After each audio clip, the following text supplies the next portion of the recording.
viewers, welcome to the sixth episode of Engg.First. This is Sanhati Goswami, project lead at Perfeth. Today we have Shivam Verma with us.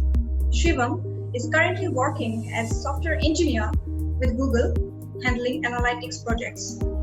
He has some extensive experience with fintech and cryptocurrency, in addition to having some brilliant experiences of working with companies like Paytm, CoinEx, and Rivigo. Shivam says that high-skill product, system design, algorithms, and Java are his powers. Let's welcome Shivam Verma on Engg.First and see what he has to say on his professional journey as a software engineer.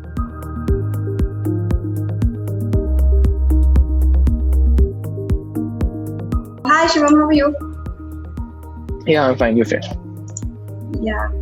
Shivam, tell us something about yourself, about your interest and passion. Yeah, sure.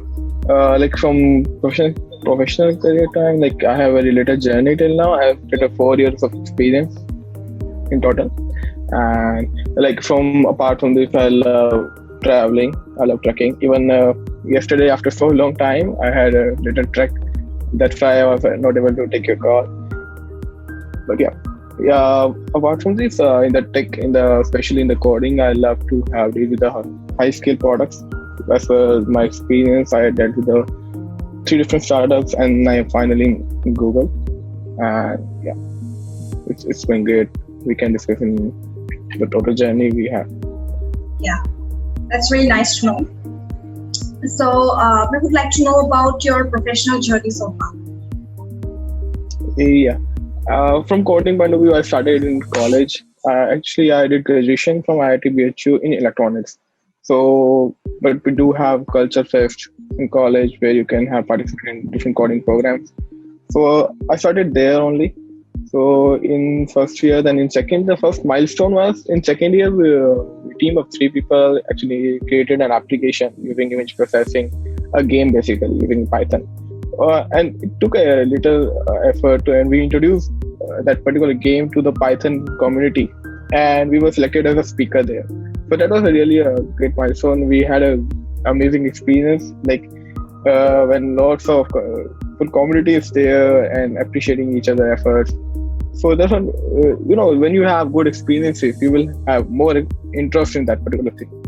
So this led me to the interesting part. Then I had an amazing internship in the WebEngage startup. They were actually a team of 30 to 40 people. And from there, I actually started liking the startup culture. Like bunch of people, they're having fun as well as work. And they are they only have one thing in mind, that is learning. So from that on campus, I started Paytm. I started working in Paytm, and Paytm in the wallet team I introduced to. And that is Paytm is majorly about wallet. So they had very great design and everything. I got to learn a lot of things there. Even luckily that time demonetization happened when I was there. So when Paytm go from X to 10X in scale, so we faced really well challenges there and got to learn a lot of things. Then I wanted to learn more. Basically, you should have one thing in your mind while moving on a career path. There are different aspects, right? Some people want to have a huge amount of money in their career. That's their focus. Some wants to learn, and some wants to be you can say a model for other influencer, like you can say. But I want to learn more, like I want to work more. So I jumped to the very small startup that is called CoinEx. And that time there was a boom of Bitcoin and everything, cryptocurrencies. So we were having a very small team of 3 to 4 people, developers there.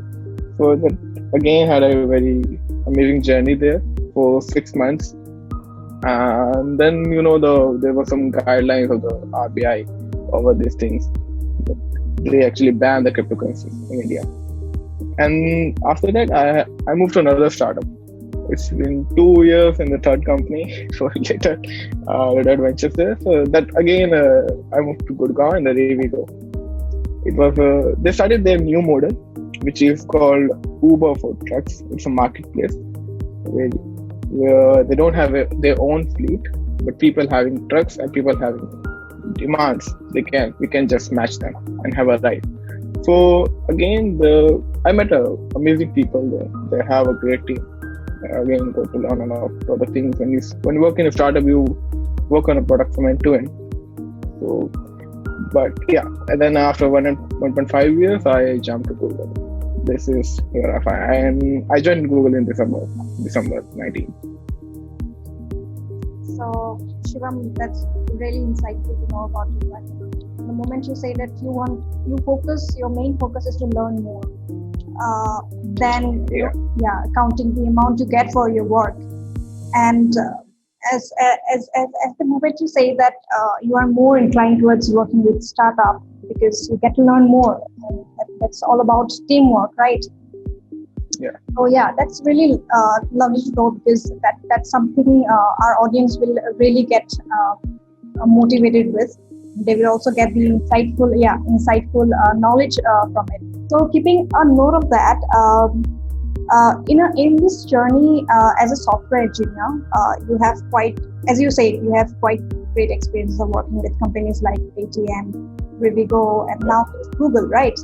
So what would you like to say on your professional shift of moving from startup cultures into such a large and distinct company like Google? Yeah, sure. Even like I was a little shocked to see that culture and big companies like Google. There's a huge difference in the working criteria. We have full procedure to work on every small task. Like in Google, let's say for example, if I have to make a single API, right, single end-to-end flow, then there should be a proper flow for that. Like first, I will discuss the problem with the team. Then everyone will have their inputs. Then I create a design for that. Then I have to approve the design from team. Then everyone will have the input. Then I have to but every information should be communicated to every team member. Everyone should know what we are doing so that everyone can contribute to it, right? Then I'll work on the coding. Then it have proper reviewing process, and we have a very well stabilized process for each and everything, from deployment, testing, and everything. So if you compare these things to startup, like in startup, it's like there's a huge gap between the development process. Like it's totally you. Like for example, I have to problem statement. There is no such proper procedure to allocate a problem. It's like a bunch of people discussing a problem. Then I said, okay, I'll work on this. Then I started working on this. I'll do my own design. I can discuss with the people I'm working on. It depends on me. Like it's not a compulsory section, right? But it depends on me how I want to discuss or not. Then I can start working on it, because the thing is the deadlines are very strict in startup. Because the startup are majorly for example, if I take an example of Coinex I was there for 6 months, and we have to actually launch every day. There's a lot of coins there that time, Nipper and everything. We have to keep the launch every day. We have to keep the product moving on, because there was a lot of competition that time. So in that phase, if you are having a lot of competition, very strict deadlines, that you don't take care of all the other processes, testing and design documentation and everything, then your motive is to just get the thing done and just deploy it to production. So both things have some pros and cons. Like in startup, in very small time span, you will learn a lot of things. Like in few months, you will be like, I can make anything from end to end. Just give me the problem, I'll do everything. And so the cons are like, you will not come to know the feedbacks.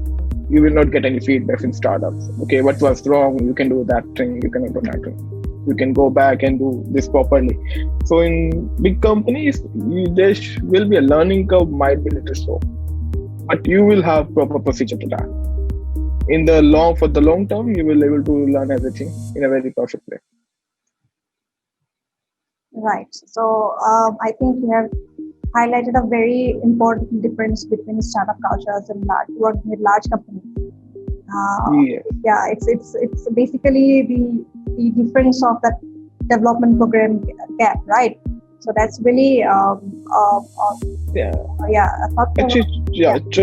choices really matters if you're choosing a career path.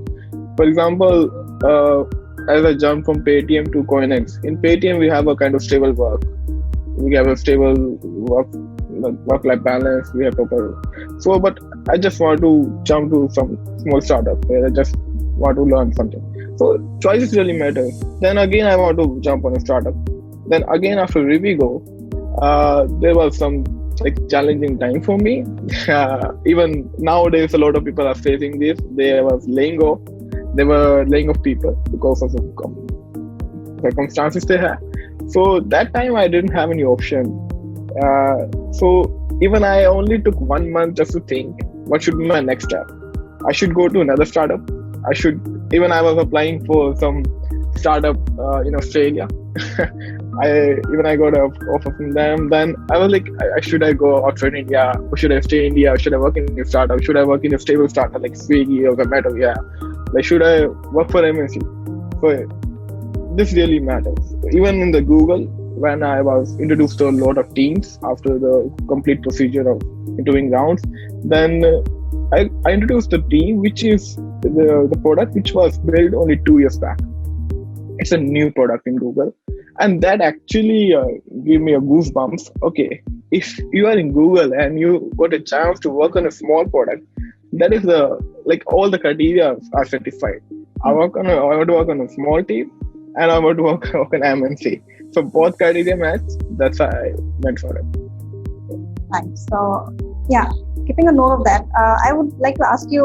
I mean, the learnings and takeaways that you have got from working with all the startups, right? So do you think are these learnings and takeaways are helping you work with Google right now? So you're saying the learnings are helpful there in Google? Or? Yeah. Obviously, because in the base, if you see in the base, the coding, the procedure is all the same. Like if I want to do an application, all the things are same. The things matter, the things change are the technologies. That's it. Technology changes, otherwise the underlying concepts are all the same. So yeah, that's been helpful a lot. Great. So coming to my next question to you. We have seen your involvement with fintech and cryptocurrency projects, and you have also mentioned that right now. So I would like to ask you, where do you see the cryptocurrency and blockchain sector of India, and what is your take on that? Yeah, actually, we also gave a talk over it in Pune that time. There was some misunderstanding between people regarding blockchain. What happened, like when blockchain introduced, like it introduced a bit the wrong way back, but people took it as a trading platform. People took it as, okay, it's a Bitcoin, it's at this particular rate, we can have a profit. Like people totally take it as a trading platform, like we can have a margin from that. But if you see the technologies behind it, what they want to achieve, they have a far better ideas. Okay, what the technology can bring us to that. For example, it's a totally open source, right? Frauds can be included to zero, like they can be minimized totally. And it's like, for example, there is concept like sharing. Okay, everyone can sharing. For example, I'll give you a very little example for that. For example, you are having a mobile data, okay, of 2 GB. We have mobile data, okay, for let's say 100 MB, and you are not using it. Okay, but I don't have any data for that. So you can share your data with the peers. Okay, so such ideas they have behind the technologies, the coins they are making, that is very wonderful. So besides taking as a trading platform, you should consider as the technologies and what innovations they can bring to the market. That is really wonderful. But right now, I think the curve is low in India, but there are still startups who are working on those technologies. Hope they will boom this again. So there's, I think, as you say, there's a lot of scope for innovation in this sector in India, right? So a lot, yeah. Obviously, like, and usually we have seen that startups are always to be rescued, right? So it's really, it's really nice to know. Coming to my next point, any sort of message that you would like to share with the engineers community I would like to especially talk in terms of having a professional transition from various technology companies to an organization like Google, as to how to focus on career growth. Yeah, again, as I already said, you have to be very concrete on your choice. Like, for example, if you're working on a company, like say, I I worked on logistics as well, cryptocurrencies and fintech. The most I loved is the fintech one because we had a huge because in fintech you will have responsibility only because there's some financial involvement in it. So you will have some the pressure on you that you can't do any mistake in it.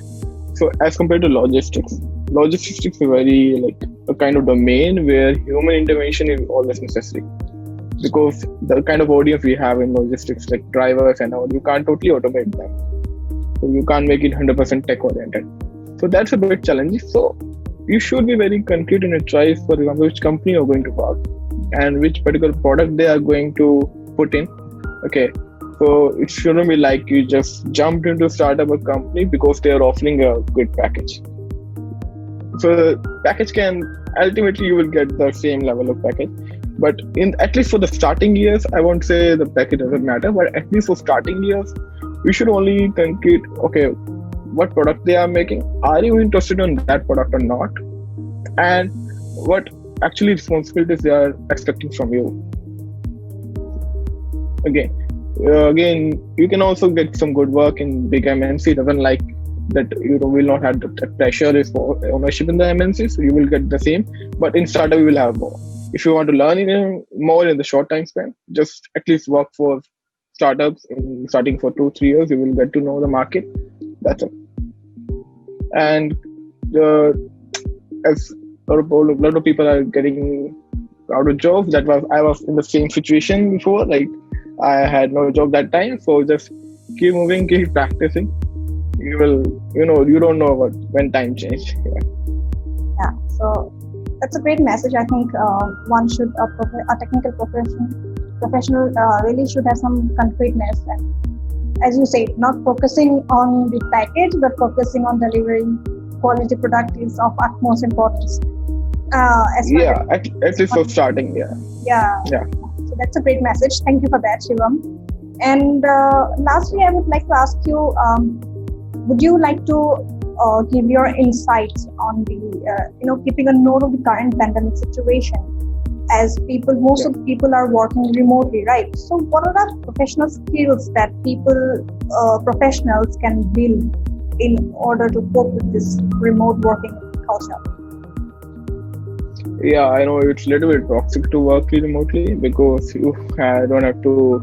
The most thing is you don't have to connect with people that much because knowledge sharing mostly happen when you connect with people frequently.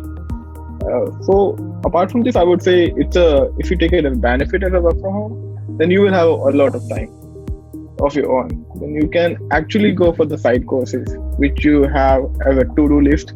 Then you can actually complete those lists because it's the best time I can say where you can have a lot of time to study your own. So just complete the to-do list. Put your impressions. Okay, let's say I want to go for networking. I hadn't done much in networking, so you can just sign up for any course online. This is the best thing you can do.